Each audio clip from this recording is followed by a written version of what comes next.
Culture. They say there is a show birthed every minute, but very few can carry the torch for this generation. We have never witnessed someone who can speak to the people and for the people. The conversation you're about to hear is of the highest level of game.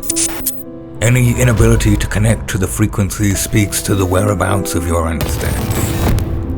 To approach the game in this way is to dive in deep water, and we know good swimmers do drown. But this is for the motivated. No cosign needed. Dealing with information. I'm Morgan, your host is Big Loon, and this is It's Up There Podcast.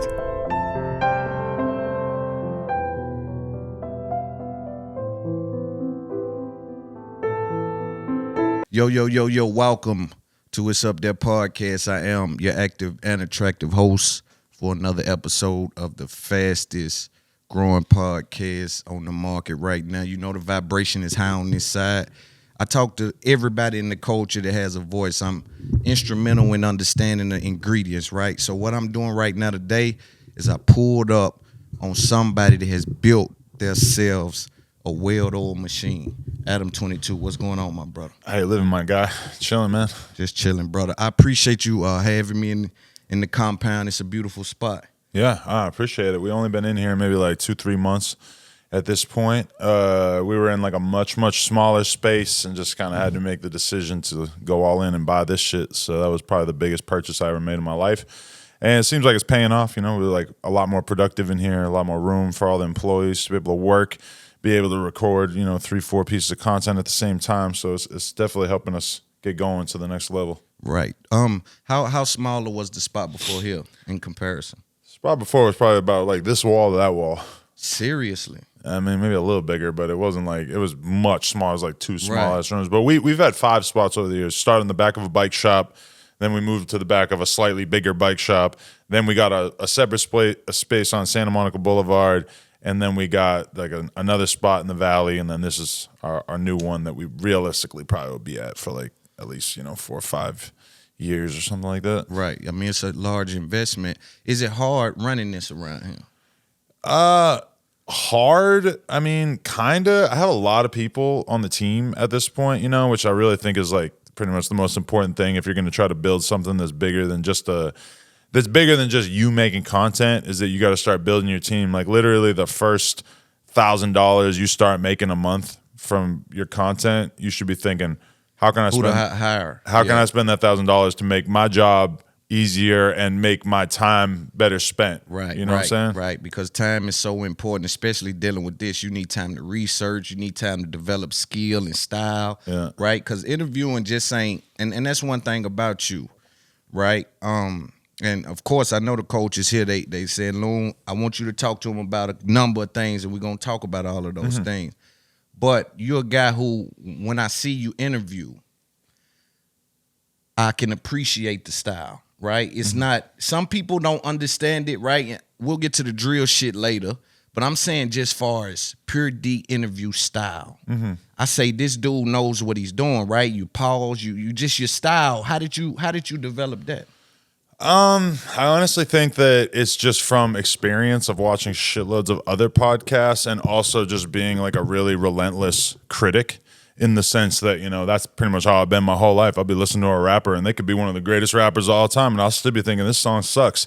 I don't like how they said this bar right here. I don't like, I hate this intro. I hate the fact that this album's too long. Like I've always been that person where I just like have always just been like a relentless critic of myself and others.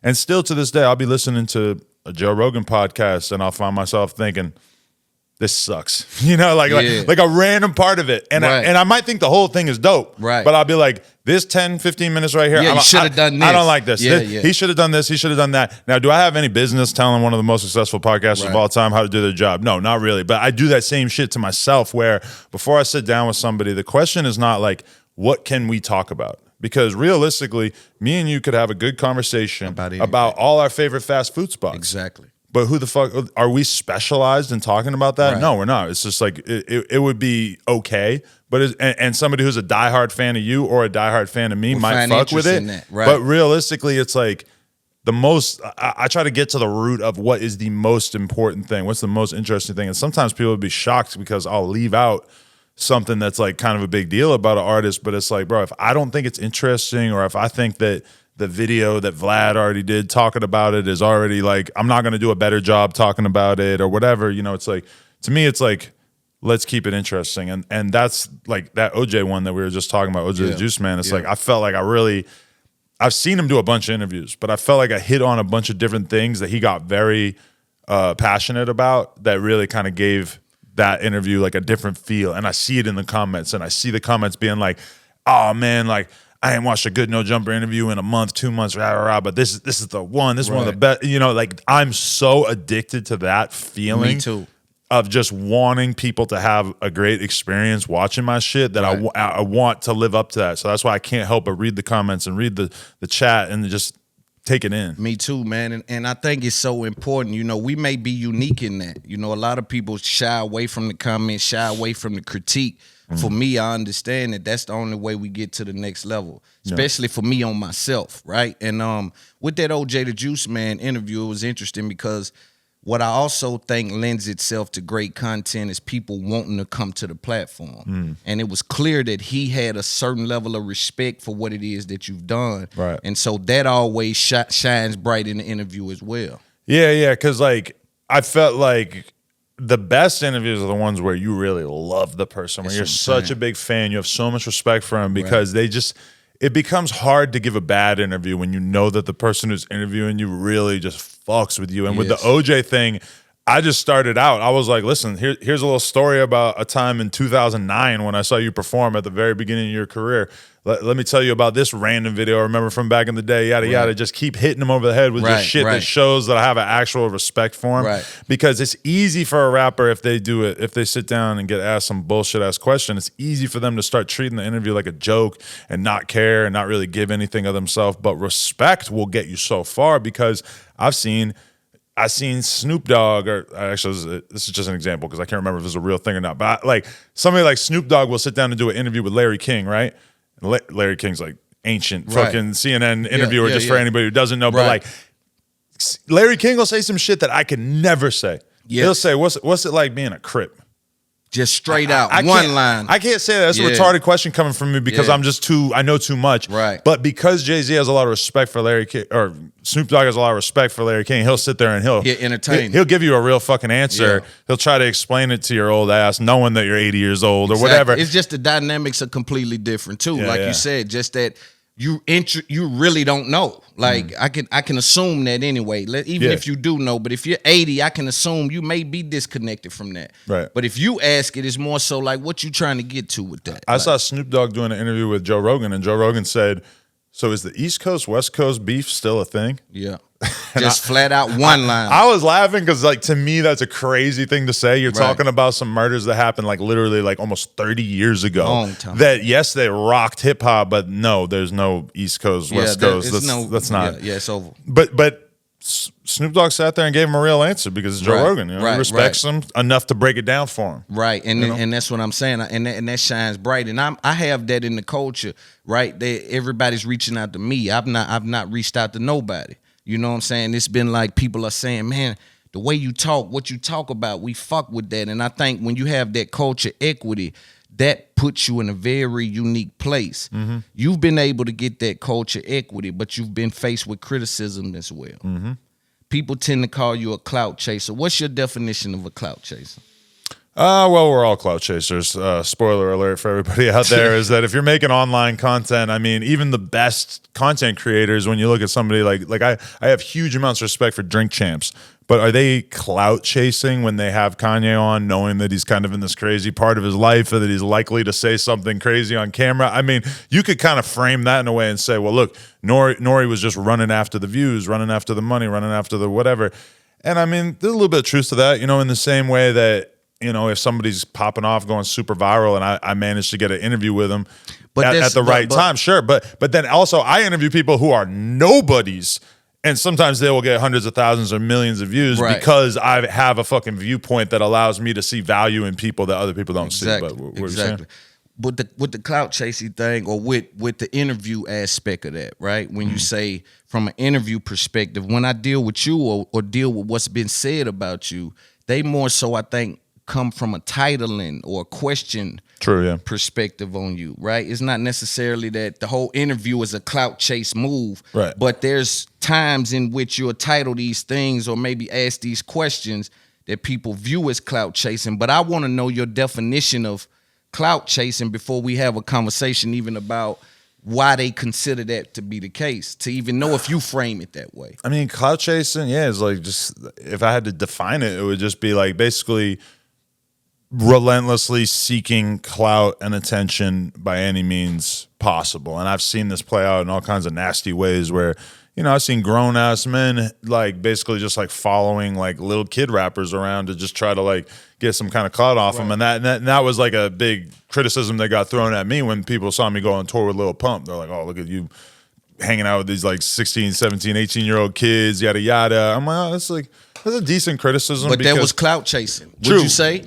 True, but also like, okay, to me, clout chasing, my life would be more of a clout chasing thing if I were to go to the club every night and just be trying to talk to all these rich, famous people, yada, yada, and like trying to, really like be up in the mix and stuff. To me, my life would be more about like clout chasing if every interview we did was only with somebody who was like viral as fuck at that moment, when in reality, I mean, we do interviews with people who all the time who are at the beginning of their career, the middle of their career, the end of their career, like, I mean, I don't really like feel like we are clout chasers. I don't think that's like a very good term to use to describe us, even though it does happen, for sure. I won't say that you're a clout chaser, right? That's I would say that's a reach, because again, I did speak to the value of your interviewing style. So I couldn't just call you a clout chaser, because that would mean I would get nothing else out of the content. Right. But we asked each other, because let's talk about the Joe Budden thing, when you went up and spoke with Joe and they tried to pin you to the wall. Right. How did you feel about the conversation with him? Triumphant. I felt great. I felt like, holy shit, I just walked in here into the lion's den. I'm not in my city. I'm in a fucking basement in Queens with 4 dudes who are all dead set on wearing my ass out. Like a little war of attrition. You go for 3.5 hours, however long it was, maybe somebody's doing good in the beginning and then they start to fade as it goes. And the whole time I was like, nah, I'm doing this. Like I'm running this shit. Like I'm actually like, I know that I'm going to win the comments section. And then I even said that to Joe at one point. I said, like, you really think that you're going to take a W in the comments after this? And he was like, yes. He was like fucking totally offended by the idea that I thought that I was taking the W. And then sure enough, I mean, the proof was in the pudding, which it is what it is. But it's also like, I just felt like Joe is this old school ass commentator who feels like he's above doing some of the clickbait stuff or asking certain type of questions or whatever. But really what you're telling me is that you think that you're above. You think that your desire to be respectable and to be viewed in a certain way when you're doing your content should basically like come before doing what the fans want to see. And that's the main message that I got from the reactions from the fans is like, Adam's asking the shit that we actually want to know about. Why the fuck are you trying to stand in his way? These people are grown-ass men answering these questions. If Adam wants to ask them about some beef they got, whatever. I mean, this is the lifeblood of hip-hop, is controversy, beef, competition, etc. Now, obviously, back in the day in the 80s and 90s, it was a lot more. We're competing on raps.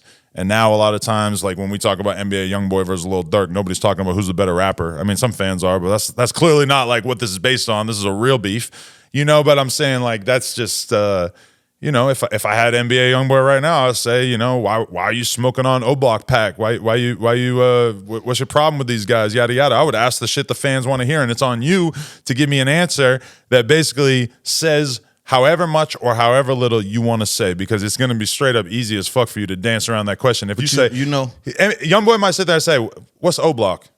What right, he Lil can get Durk, around it. He can get around it. What I think though, and because with me, I don't see.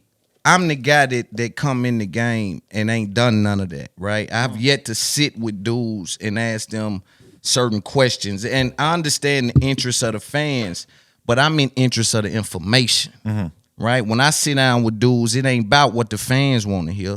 It's about some information because we building a new industry. Right. So I'm asking rappers how you make 10 million a year.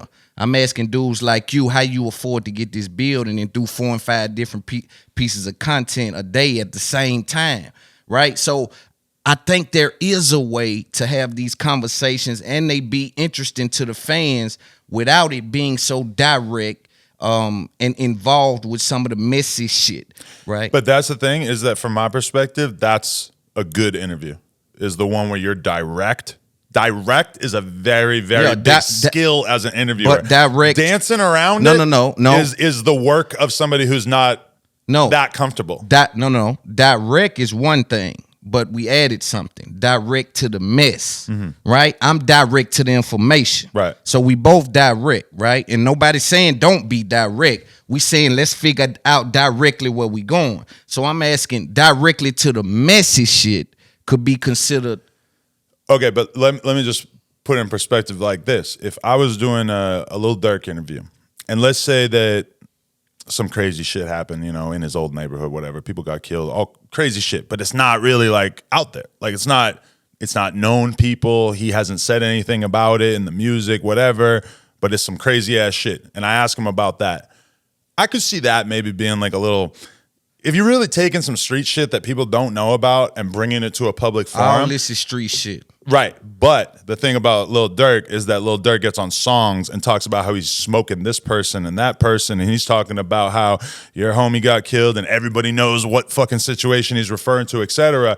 So to me, I'm not bringing anything that's secret. Let me ask you this. I'm taking something that has been discussed in the music and trying to get some clarification, but really in hip-hop interview, and that's the vast majority of what you're doing in general. I understand that, but let me ask you this. If I take right now in the middle of this interview and start hitting myself, it ain't gonna bother you. You ain't gonna stop me. If I just start hitting myself right now, I would probably leave. You'll probably right. But the key is that if Durk or one of these rappers is talking about these things, those ramifications is what they got to deal with, right? And so when you come in, make an assist and clarify what I probably had clouded up. Because when they do speak about it, they speak about it from a cloudy spot. A lot of these dudes, most times. Sometimes, man. These Chicago guys, it ain't that cloudy. If it ain't something that's just y'all and already ran with, right? If it's some new little shit, and if it's some shit, a lot of times they cloudy it up, and then here come the blog niggas, and here come the podcast niggas clarifying. Oh, he was talking about such and such. What he was saying was this and that. And that, when you live there, I think it's dangerous because again, we just talked about how well you doing. But this is the thing is I think good content is dangerous. Me and Vlad have sat here and had these conversations about what it feels like when you're sitting in an interview with somebody who's respected, who's strong, who's rich, who's powerful, etc. And you're sitting there in the interview and you got something in your mind that is the banger question, the thing that people want to fucking know, the thing you want to know, the thing that is going to make all the headlines, the thing that a lot of people would be terrified to say to this person. That moment where you decide, I'm going to fucking ask it because I care more about doing a great job in this interview. I care more about entertaining the people at home than I care about my own sense of security or my own fear. You know, like me and Vlad have a different perspective on that because we see that as a moment of us doing the hard work of asking the question that other people would be scared to ask. And you're pretty good at this. Thank you. But I'm pretty good at it. I've had plenty of time to think about it. Right. But I'm pretty good at this too. And so when you're doing this thing that I find interesting, it's a great technique, right? You're pending what you're doing next to a great job, right? And I want to separate those, right? Even if we feel it's a great job, let's deal with that separately from the actions that's being took. So when we talk about the idea that you're going to ask a question that places someone in a situation to incriminate themselves, right? Now, they have the ability to dance around it. But I think interesting content is dangerous as well. But what is dangerous? Is dangerous messy or is dangerous breaking the code of the information? How do we get to the 100 million? That's code? What's dangerous. It's their code. It ain't my code. Yeah, no, not your code. What I'm saying when we deal with each other, though, how did you get there? right? You might got a little information I don't got. I might got something you don't got. We trying to get to the 100 million, 500 million on the other side. That's what's dangerous to me, right? That's dangerous. Unlocking that wealth on the other side of the content. When we deal with the mess, that's dangerous to who? To people that don't got to deal with it? Because whatever happened after that, Adam go home. If a nigga say he said on the interview, I'm pressing the button, Adam go do 3 more interviews tomorrow. So again, when you don't got to eat the cooking, when you don't got to eat the food that's being cooked, it's important to understand that. Right. You see what I'm saying? So, when we deal with it, I'm just wondering why it's dangerous that instead of Vlad with his big platform, you with your huge, amazing platform coming together, figuring out how to do something and get 100 million from Spotify, or why isn't that dangerous? Why is it we don't want money from Spotify. We got our own businesses. Right. And I'm not saying in that way, right? I'm just saying that that's interesting too, right? But don't discredit, hold on. Don't discredit what my point, because pin me to the Spotify thing. These are examples of me having access or trying to get information from the people who have the biggest market share. Right. No, so but that's all I'm saying. My thing is that I think as a media person, as a journalist, et cetera, that yes, you do need to be this thing is buzzing. You got to be kind of tactical about how you approach a conversation. And from my perspective, from Vlad's perspective, I mean, we are extremely tactical about how we approach that kind of things. I do interviews all the time where there's some big viral thing that I could easily ask somebody, and I just don't do it because I think it would be in bad taste. For instance, like I brought this up to somebody the other day, but like the other day I was interviewing Boss Top. Boss Top was King Von's right-hand man. A week before that, Quando Rondo's homie had gotten killed in West Hollywood. And everybody who knows anything about O-Block versus 4K Trey, it's like, okay, Quando Rondo's boy getting killed right in front of him in Hollywood is like, if you're Quando Rondo's sworn enemy, then you're looking at that and you're probably feeling whatever you're going to feel about it. Right. Now, I didn't bring that up to him because I felt like that was kind of crossing the line, because that question would have been straight up inviting him to shit on a dead man, and that felt weird. Now, if when that guy had died, if he had hopped on his Instagram story and said, hey, fuck buddy, yada, yada, yada, I don't fuck with him, he had it coming, rah, then I feel like that's appropriate for me to ask him that question, because you already put that sentiment out there into the world. But for me to do an interview and just put the pieces together and say, hey, here's this open invitation to shit on this dude who I don't know, who just got killed, whatever, then that felt like it was crossing the line. Now, I'll give you another example. Is I've had conversations with Vlad where he's called the local police department beforehand to make sure that the case was closed before he did an interview with a rapper, specifically the baby. Because this was before the baby had done any interviews. Vlad called the police department to just make sure that this whole murder thing that happened in the Walmart, this is a closed case, right? This is not something that's open, active. That was very impressive to me, because that's not something I would have thought to do. Right. I would have thought to myself, the baby's a grown-ass man, so if it's a closed case or it's not, he knows. He definitely knows. And he can make the decision, right? But I thought it was impressive that Vlad went the extra mile to make 100% sure that he wasn't getting somebody to confess to something on camera that could then be used against him. I think I agree that is a monumental move, right? And I also think that is warranted from Vlad. The reason I say that is because he's been under a whole bunch of scrutiny. He's been viewed and mentioned to be responsible for certain things, right? And so I think that he wears that. Even if he tries to ignore it and act like it don't mean nothing, I think he understands that people try to paint him a certain way, whether or not that's the case or not. But see, this is the thing, and like, I don't know, how long you been doing media, would you say? Like interviews and just talking maybe to people. 2 years. Right.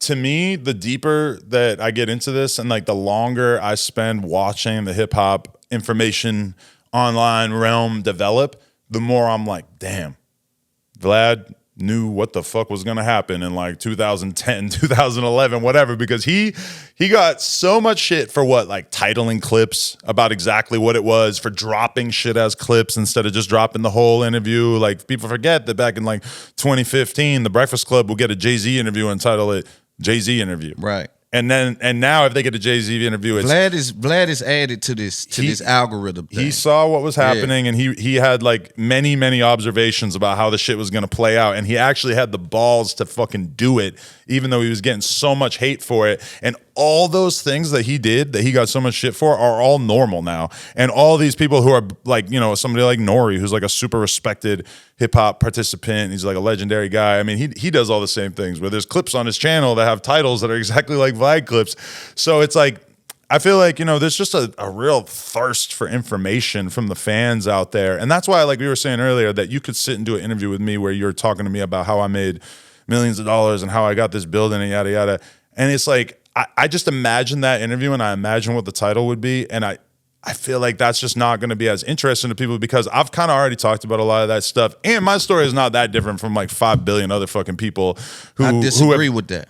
But okay, but then on the other hand, when You're people do saying a lot of interviews with me, like Vlad just did an interview with me, and he asked me about Aaron Carter just died 3 days after you did an interview on Let's Talk About It. He talked to me about the Joe Budden shit. He's talking to me about a lot of mixy ass shit, but it's shit that's like recent, it's current. It really shows that he's tuned into what people are going to want to hear me talk about. Whereas I have done a lot of interviews where I talk about business and everything, and people like that shit, but also that's kind of like its own thing. Like your come up story is its own thing versus like, yeah. You know, all the messy shit is kind of like another but thing. You're dealing with a scientist. I'm a scientist. Right. So I do this. I go in and out these pockets. That's why I got so much going on around me. Mm-hmm. You know, so me, when I say it, my people already know Adam must don't know Loon, right? Because my ability to do this is not the same as, and I get it. I understand, right? A lot of the information shit is whack, for lack of a better term, right? And a lot of the content pieces where we get into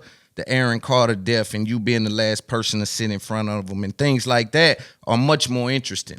But there's a balance. Sure. And I respect the balance. And that's one thing I don't think I get credit for, is that like you watch that OJ Justman interview. Yes, there are a couple moments in it where I'm asking him about some viral shit, whatever. But for the most part, I honestly feel that I do the most in-depth, like spiritual ass, and I'm not a spiritual person, but type interviews. Like I talk to people who are from all different walks of life in hip hop and allow them to vibe the fuck out and talk about whatever. And I feel like my interviews in a lot of ways feel like the least clout thirsty interviews that I fucking see, just because I interview people all the time and feel like I get a completely different version of them than the way that they act on other platforms. I saw that with OJ. I think about somebody like Kamaya. I watched a couple Kamaya interviews before I interviewed her. She came in and she was just fucking with me, just like talking about whatever, just being so cool. Like I was blown away by it. And that is really what I'm after. Like the clickbait shit is cool because I want to do stuff that people want to hear about. But then at the same time, like for me to sit in front of somebody and have a really great conversation for a couple hours is really what I'm after. And sometimes I feel like I don't necessarily get the credit for the fact that I just gave you your credit. True, listen, thank you, and let me get you to understand this. My place in the culture, bro, they're gonna expect me to be extremely rough with you. Right. But they don't understand, if they don't know me, that it's information based. We come here to give some information to each other, right? And share some game. Whatever's happening in the world, just speak on our perspectives. That's what we come to do. Now, what I grab from what you're saying, again, in interest of finding the truth and understanding that I respect your interview style. I just spoke to how I understand, bro, you can do this without that. I just said it, and you just said it. So what I grab from these times when you sit in front of a guy who is friends with King Von and you don't go into that room, what I get from that is he can do that and still be effective. So I don't understand why you don't pull from that, yo, I don't have to live in that pocket to even have that tag on my shirt. I do it all. But also, I want to say this, is that to me, I'm like everything about what I'm building and what I'm trying to do, I'm trying to stay normal. I'm trying to stay a regular ass person. This is insanely important to me because I see so many people get successful and turn into weirdos. And that is like, if anything, I'm trying to do everything I can. Keep driving a normal car, dress normal, act et cetera. Like I want to be a regular guy. And from my perspective, depends on what regular is. But when you're a regular guy and you go to get your hair cut, what are you talking about? You talking about who got shot, who got ran off the block, who got beat up. That's from my perspective, is that when we sit down, when I'm in the group chat with the homies, what are we talking about? We talking about who got beat up, who got who's going through a crazy breakup, their girl was talking shit about him on her story, etc. So to me, that is kind of like human nature in And a I lot of get ways that. is to definitely at least get clarity. And that's my whole thing is if we're going to do a 2-hour interview, we could talk for an hour about what it is to live a good life, how great it is to raise your kids, how great it is to have a business, to not, you know, all this good, healthy, hearty shit that people love. People do love to hear that. But then also it's like, hey, your girlfriend said that you beat her up on her Instagram story, homie. Like, we got to talk about this, you know? But also it's like, we don't have to.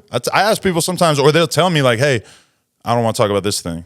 I look at this entire game, bro, and when I study Rogan, it's conversations. Mm-hmm. Like for me, it's just conversations. It ain't even all of that. It ain't even niggas don't have to do it. It's just conversations, son. Listen, I come from where, see, in your barbershop, that's what they running. In my barbershop, when I come in, my barbershop go to talking about money.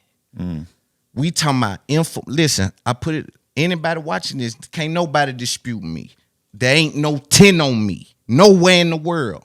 You understand? I put this on everything I love. When I come around, they talking about information. Little dude wants some more money. It's clear everywhere I go. So when I come in the barbershop, is, man, what have you found out about what they did with Black Effect over there? What Nore making? What is re-up gonna be like? Have you paid attention to Adam? He done dropped 6 interviews. They all got 500,000 or more. Right. You know, that's my conversation. That's fair, yeah. And so that's I'm trying, good too. right. And so it's interest in that. It's big boy interest in that. And I have to let you know that because your platform is so big. And I find it interesting that you only can see that the content is living in a great place when you deal with things that you know are kind of edgy. You know, instead of the information. But this is my thing too, is that, you know, somebody, PGF Nook is somebody who I love the album he put out and everything, but he also like he's baiting me to ask those kind of questions because he'll go on the record and say GDK, and so I'm like, hey, I know what that means. Why you say that on that record? Why, I want to know, like, you really you feel like that? You would pop off on anybody you see, like who's like that? Like, that to me is interesting. Now, if you want to sit there and say, nah, I don't remember saying that. I would never say anything like that. I'm gonna let you get away with your bullshit. You can pull the wool over our eyes. It's fine. I'm not gonna press the issue crazy. Yeah. But it's like if you put it in a song, I get to me it. that's like, yeah, I'm gonna ask and you I what have it to means. respect the fact that there's something there. Right. I haven't identified how to move with it, but there's something there when they are saying these things on these records and then these Instagram posts, and then you sit in front of me and I'm dealing with an audience. You understand? So there's something there, right? And out of loyalty and respect for my audience, I need them to understand that I do ask you the things that need to be asked. But you know, you know what other comments I love reading? I love when I get comments that are like, how the fuck does this 38-year-old white boy know what the fuck is going on? You know, I love those comments of people who are like, answer it. Here's your damn, chance. he actually fucking understands the politics of this rapper and this, like, how did, like, that to me means a lot too, because I just love people and I love culture and I love music and I love just observing what's going on. And I'm not trying to be something I'm not, but at the same time, like, when I know that I'm doing a really good job, I could be reporting on a story that is not the biggest thing. I just interviewed this YouTuber, Booba X100, or Booba 100X, sorry. And he does a lot of, he's a YouTuber and he's young and he's from the fucking streets. And he's doing a lot of videos where he's doing shit with all these drill rappers, which it's actually crazy what he does. He'll play their ops music in front of him. And so then these are dangerous. This is like a young black kid from the hood. Fuck. And he's making YouTube videos, getting mad views doing this. And I'm looking at it like, bro, that's insane. Like, I could never get away with that. I would never even want to get away with that if I thought I could get away with that, because you're really baiting some shit right there. I can't believe that the rappers let him do that. And he's just out here making content like that. And you know, I was doing the interview with him and he's just like astonished, like multiple times in the interview of like, whoa, you're really deep on YouTube that you know what the fuck is going on in New York like that. You know, and I like that's, and see, I really am interested, you know. I do see that oftentimes I view you and say, just based on, like you said, the in-depth interviews you have with like a OJ the Juice Man, right? Or some of these guys whose stories may not be known to the masses. So you had to do either some digging or you had to been in attendance. One or two things happening, and either one of those things have to lend itself to some sort of respect. So I say, damn, he got to respect the culture. But then on the other side, when Joe Budden said to you, black culture made you a millionaire, you paused. Almost like, is that the case? And on our side, it's like there's no pause needed there. Mm-hmm. How do you fit? Do you do understand that black culture made you a millionaire? Well, I think if you look at my channel, it's like what percentage of the interviews are really with rappers or really like you do understand deeply invested in black culture. There's a lot of it for sure. Yeah, it's a lot, but it's not all. Let's not deal with. I made a lot of fucking money white off people. porn. I made a lot of money off BMX bikes. I made a lot of money off a lot of shit. And now, so for sure, in a for weird sure. way, I do find like that's kind of like it's kind of like an exaggeration because the reality is that I make mad money off everything I touch. But that's because of, right? No Jumper is No Jumper because of the triple X's. Right. Because of the early little pumps, because of the early, this is why No Jumper is what it is. Now, what you did with your business speaks to the acumen, the business acumen. You pivoted, you got another building, you moved 5 times, you run into AD. That's what changed a lot of things. AD brought a culture here as well that gave you an identity outside of the interview. Right, because for a while, No Jumper was just me doing mad interviews, Right. you know? And then I was trying to like build up personalities along with the No Jumper thing and everything. But AD was the first one that we really felt like we had Let's real start. success with. Like it was actually like, oh, a lot of people are watching it. A lot of people are invested in figuring out what this guy's like and how you're gonna get along with him and everything. And like, oh shit, he can do a show without you and people will fuck with it. And then we just kept finding more and more talent like that. So yeah, I mean, I do agree that like I have a pretty uncanny ability to spot talent when it comes to both rapper, or like people that interview as well as like hosts. I definitely think that, and I just, I have a very open mind because a lot of the people who've been brought to the channel, like AD has brought a couple of people to the channel that have been very, very popular and successful. But also it's like, he's brought a bunch of people that I kind of said no to, it's like, right. But the idea of like, yeah, have I made a lot of money off of black culture? I mean, yeah. To be honest, I've been obsessed with black And culture I since think I was a young child. So it's Yes, like, but it what kind of is- makes sense to me, yeah. What feels funny about just saying, yeah, no, the black culture fucked with me. No, yeah, like yeah, Triple no. X came and sat with me. I'm not trying to know? deny that in any way. I just feel like it kind of deserves a little bit of clarification because it's like, if I was somebody who could sit here and say that every fucking dollar I ever made was from black culture, then that might be a fucking... What if I said bike culture? Right. What if I said you became a millionaire off bike culture? We know that's not the case. We know more Right. of our culture than bike culture. Would you have that same feeling about clarifying it then? No, that would just be straight inaccurate because I wasn't really making that much money off the bike shit. Right, but that was my thing that kept me living for like 10 years before I managed to get into the hip hop shit. And I mean, ultimately at the end of the day, this is my thing about it, is that I've seen so many people complaining about me, Akademiks, and Vlad for so fucking long. And damn near none of them have actually been able to create their own platform and do something that really was able to like, weaken the businesses that we've built. Now, on the other hand, I've seen a lot of people who've been able to basically become very significant media personalities in their own right off of the back of Vlad, off of the back of my shit, etc.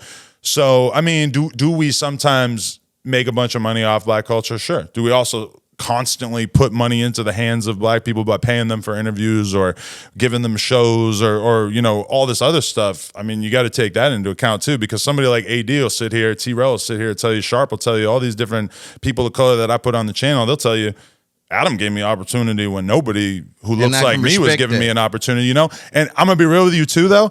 The fact that they are black, to me, is very incidental. I really just genuinely, that doesn't mean that much to me. I don't really look like they're black and that's part of their personality. And I'm not caught up into that shit Right. either, right? I fuck with real. I'm happy to give a white guy an opportunity too. It's not really, Yeah, I get that, right? I respect the fuck out of that.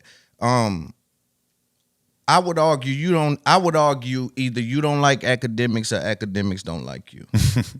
We actually talk a pretty good amount.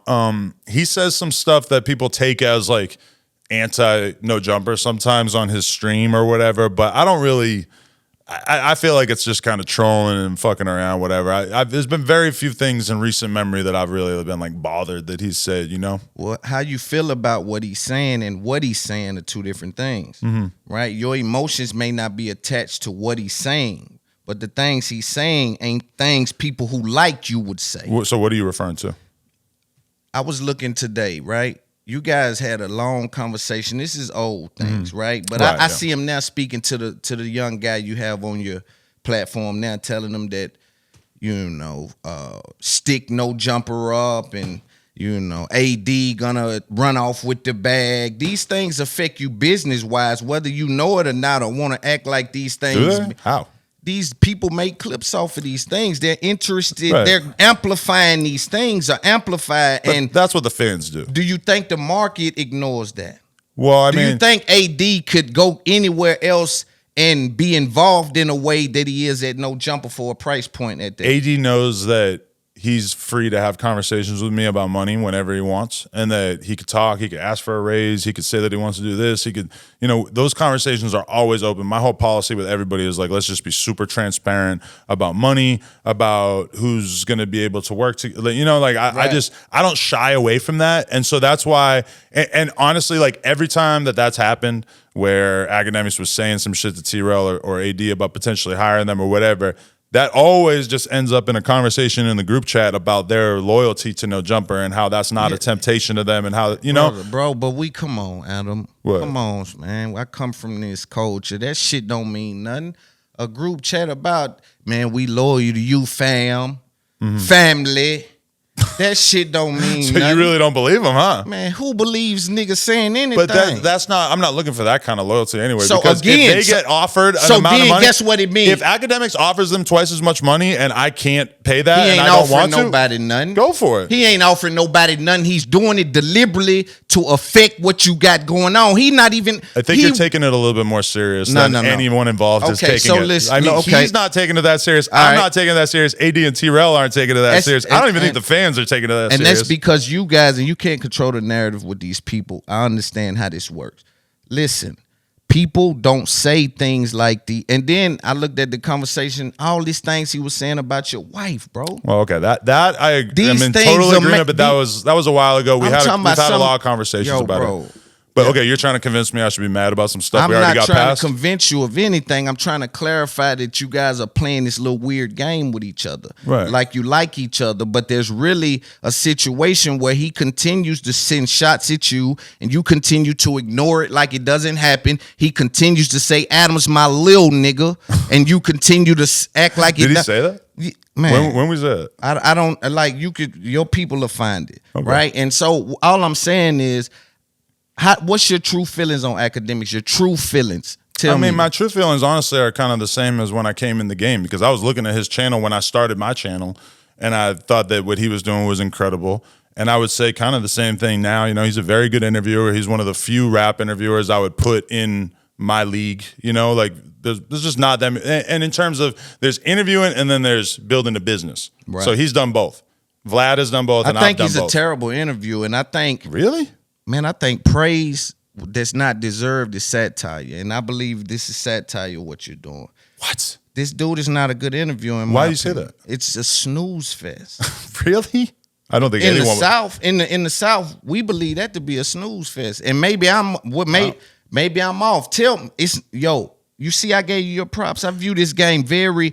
I'm not biased. Give that many people that much props on interviews. I know you and don't. He hasn't been doing it that long, but I would say he's very good. I think you have a fear of Akademiks for some strange reason. No, that's not true. I mean, or maybe he came in with you and knows things. Something is happening. But anything he knows about me, he has put it on Front Street at some point during us having a beef. And that's your friend. Well, you're telling me that if someone has disrespected me, I should never be able to get past it? No. Okay. Especially if you don't know me and we had no real relationship to begin with. We don't know each other. We've known each other for like 7 years. Shout out to 50 Cent.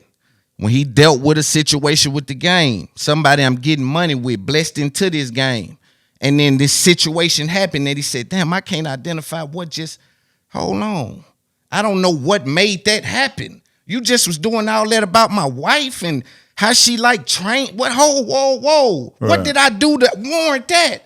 And if I can't understand that, I have to think like 50 Cent thought in that moment and say, if I don't know what caused the reaction, I can't be involved in any way. No, I mean, I totally understand what caused that situation. We had a whole thing that played out over a period of time. Okay.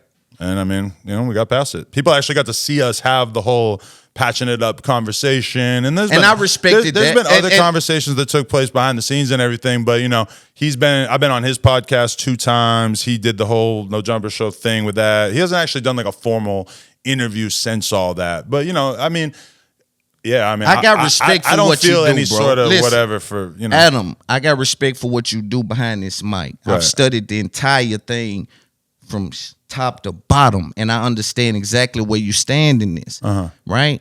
I don't think you need these guys. I don't think whatever weird game you're playing where you're not standing on the business as far as disrespect is disrespect, man, nigga. So right? You're saying that if I've ever been disrespected by anybody, then I can't get over it? We can't patch it up? In this competitive space, I'm not saying that because then I would not be standing for what I understand to be the case of life, which is growing and elevating. I understand that to be the case.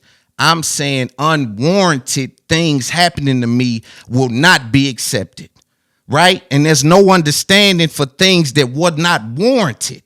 And for you, as me, I'm saying everything that happened to you with Act, in my opinion, how far he went was unwarranted. No, totally. I didn't appreciate some of the things he said during all that, for sure. And I mean, a lot of it started because of things that I had said about him that he didn't appreciate or whatever, but we got past it. So. And shout out to y'all relationship. I don't say that to affect that. Again, I'm trying to understand, is these little weird games being played in media? Because I come in with the money. Right. My shit on the flow, and I got deals everywhere. So right. I come in saying, are they playing this little weird game? Because I know Adam don't need Act. And Act don't need Adam. But okay, think about what the game is that if you kind of look at where we're both at in terms of the content and everything, it's like there are 2 different ways that you could judge us. Akademiks can sit on Twitch and talk his shit, and it will dominate the fucking headlines. It'll be dominate all over Twitter. Headlines? I mean, the real headlines in the world, on the blogs, whatever. Like he's just he's probably better than anybody else in hip hop at just getting on the mic and saying his opinions about shit and then having it be like controversial enough that everybody fucking talks about it. So you got to give it to him. For me, he's relevant in the culture. My shit is a little different because I'm not necessarily like, we do talk about all the current events and everything. You're a great interviewer, bro. But I'll give you an example. When Takeoff dies, he runs to Twitch to document every last bit of what was going on in the video. I didn't even think of that. I saw him doing it. I'm like, oh, that was a pretty good idea. My brain doesn't necessarily go there. I didn't see that being a good idea. Well, I mean, content-wise, he had like 50,000 viewers, so at least in the moment, it was a good idea. I think our measuring sticks are different. Let me ask you this. But this is what I'm saying is that then at the same time, though, you look at No Jumper, and it's like, oh, there's like 10 hosts on it. Now, the one thing that he hasn't really done is he hasn't really like built up a bunch of hosts under him. And I know that he said that he wants to do that, but he hasn't necessarily. And I understand why he's kind of moving slow on it, because it's like he is able to be so profitable just by being himself on camera. But when he's like saying that shit to T-Rail and AD, I almost take it as like an acknowledgement of like, he sees that I'm building this and he sees that it's a big thing. And he knows that he has to, at some point, that's something that he wants to kind of do as well. Right. And so, you know how many ways it is to acknowledge that without doing it that way? Right. I know you're good at this, so you could do that. Give me your top 5 hip-hop analysts or, media guys. Media guys. Fuck. I mean, interviewers is kind of like... Let's do that. Well, interviewers, I say you got to give me Vlad and Ak. Oh my God! Why do you keep putting Ak in this? What classic interviews? Give me one. I just got to be real. I can't. Give me one interview. Give me one quote. Anything. Listen, but I'm not even saying that he has. Give me one question. Because most of his interviews are on Spotify, where they aren't not necessarily allowed to like live on their own on YouTube, whatever. But when I see him do interviews, I consider him one of the best people doing interviews. I'll give you that. I can't argue with you. It's about taste, not opinion. And Vlad, I think, is incredible at what he does. And I mean, other hip hop interviewers that I really think that you could put in the top 5. That's a really good question, because I don't.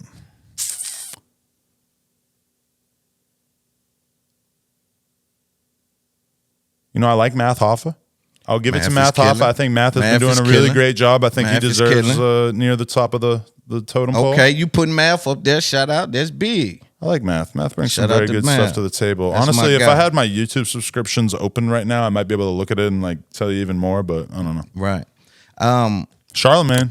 Got to give Charlemagne's up there. Yeah, Charlemagne's the GOAT. It's a little different because he has like 2 co-hosts. I know it's like a radio thing. But she's the GOAT. He's definitely up there. Yeah. I think I see you left Joe off of that.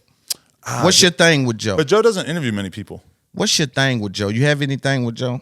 No. Joe Let's is go kinda back like to the line. Akademiks to me, where it's like, Joe's I came way in the better game, at that. Okay, but he barely interviews people, and he would acknowledge that. He does like less than one interview a month. He's interviewing his friends. Well, he talks to his friends, yeah. Yeah. But I mean, with Joe, it's like I came in the game looking up to him. The first time he ever invited me over to chill was mind blowing. Like, I cannot believe that this dude even wants to be around me in any way.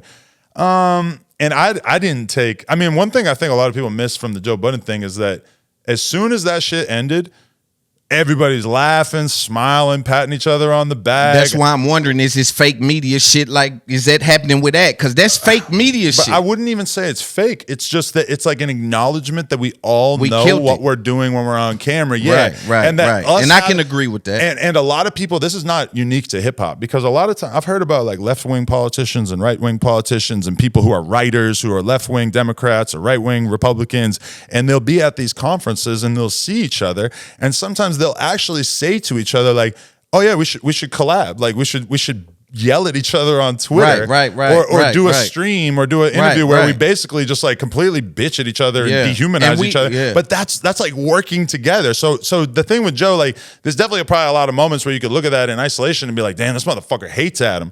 But and actually, even in that interview, there's one point where he was saying like, "You are this, like you're a culture vulture," and I'm like, "That's not true, because you fuck with me." I'm Right. like, "You fuck with me. I know you love me," and that's why I know that you're sort of trolling right here in the interview, and it wasn't even like he really And see denied that much. that fake media shit is weird to me, right? Or listen, I'm here to get some information. I think that's where my tipping point is. Like, what are they doing? They're faking it, and then they acting like, "Oh, I got some smoke for you," and then they ain't really trying to figure it out. Because you, in my opinion, you did extremely well in that position. But the thing is that the best podcasts are kind of like your best friends, where it's like, your closest homie.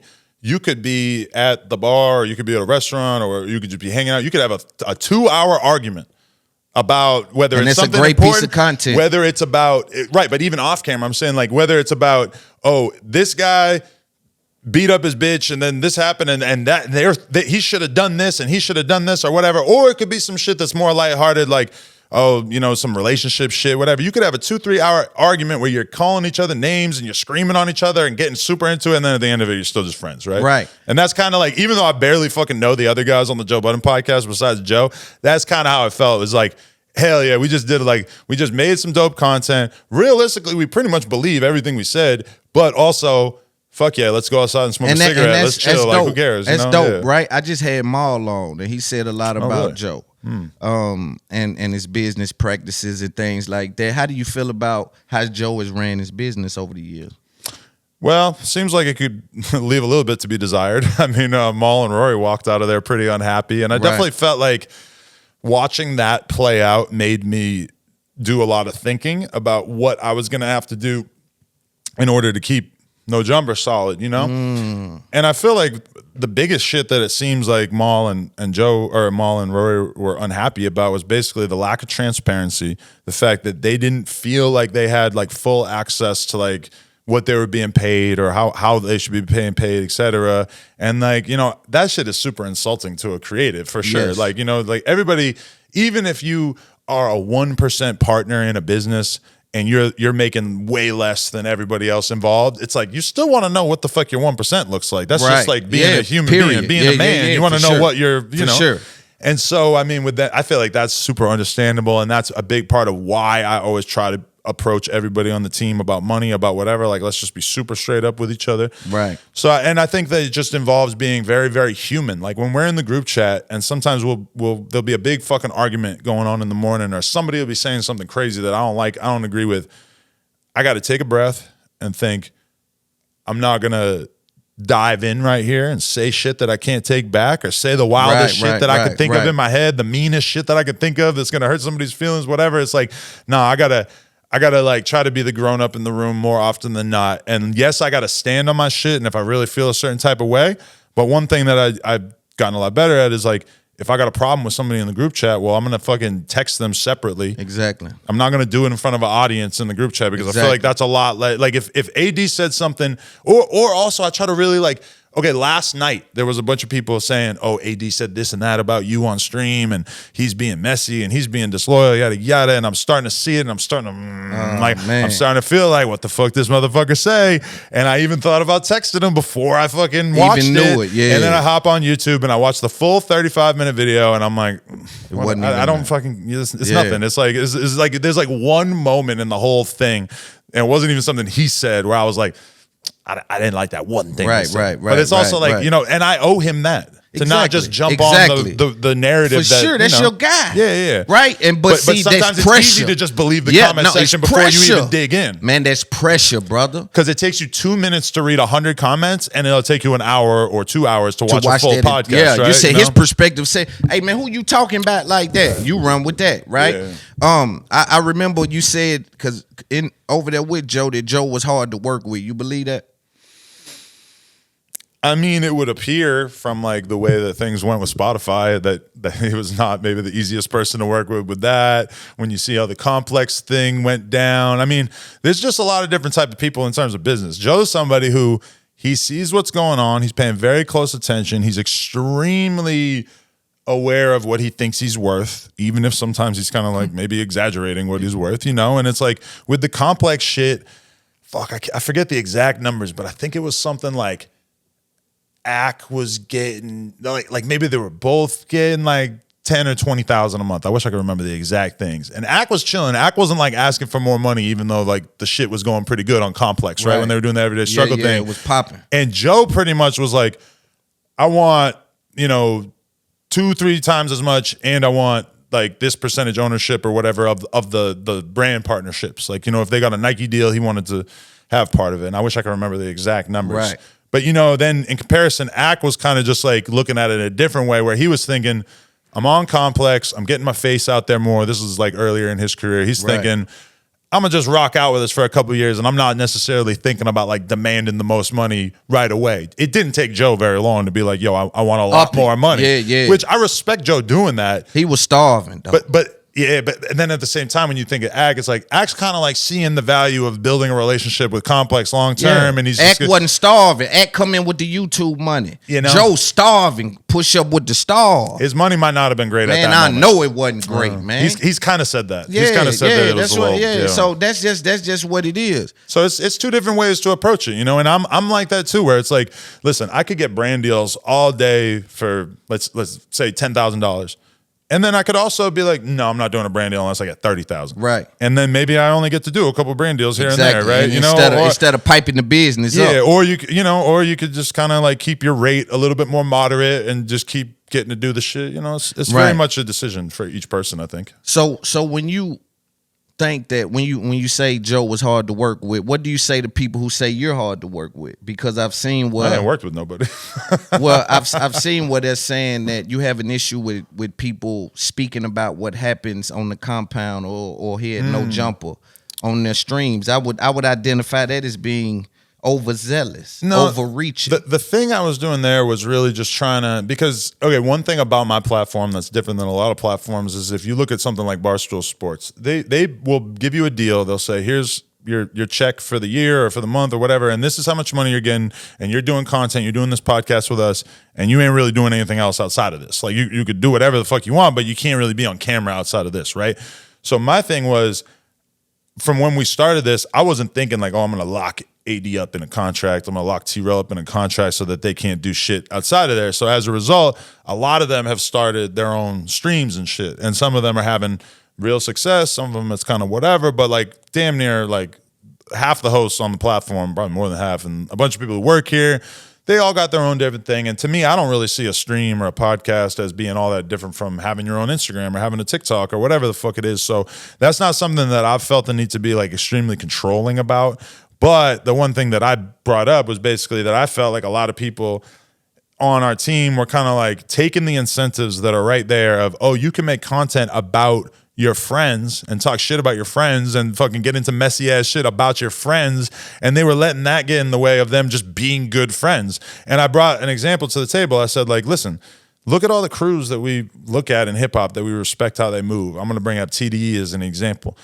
I feel like probably over the years, there's been some times where Kendrick had some animosity towards somebody on the team, or Schoolboy Q not getting along with somebody, or the manager at the, they're not getting along. There's shit going on behind the scenes, right? I'm sure. I don't even need somebody to tell me. I just know that there's been drama. Makes sense. We don't know about it.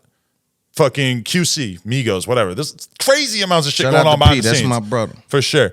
But I mean, even just the Migos alone. I mean, clearly there's been, and rest in peace Takeoff, but clearly before. R.I.P. Takeoff. I'm sorry. R.I.P. Takeoff. Rest in peace to Takeoff. R.I.P. brother. But before all that even, I mean, clearly there was drama going on. We didn't know about it because they're not coming out and talking about it. I was just telling my team, I want us to move more like that.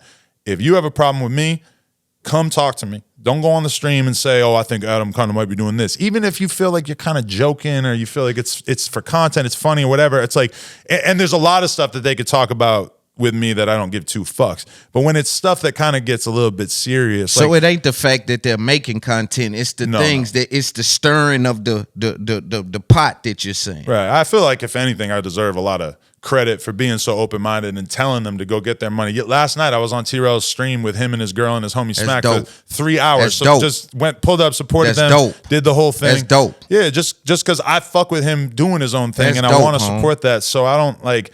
My only thing about it was that sometimes I got to jump in there and be like, "Listen, we ain't moving right." And because think about it, get that. Because Kendrick or Schoolboy Q, now granted, like they all got enough money, they ain't really incentivized by shit, but. I mean, they know they could be in the headlines. They know they could have some viral YouTube clips if they were talking shit about each other, but they don't do it. Right. You know, Quavo could have had a 5 million view YouTube video if he wanted to make a video saying, this is why me and Offset don't get along. But they don't do it. That's what I was saying to my team was like, let's move more as a unit. And there's been a lot of stuff like that, even where I've told people like, hey, I can't really fuck with you if you fucking with this person that I look at as an op. And we have a real conversation about it, and we decide that we're going to move differently. We're not gonna like just go fuck with different people that we don't fuck with. We gotta like move a little bit differently, or at least that's how I want to move as a unit, you know? Yeah. Because the truth is that I could get a lot of fucking views talking about everybody else's drama. That is for sure. We're gonna get less drama. We're gonna have less views talking about each other because a lot of us are not as huge as certain people, right? You may get less, but they may get.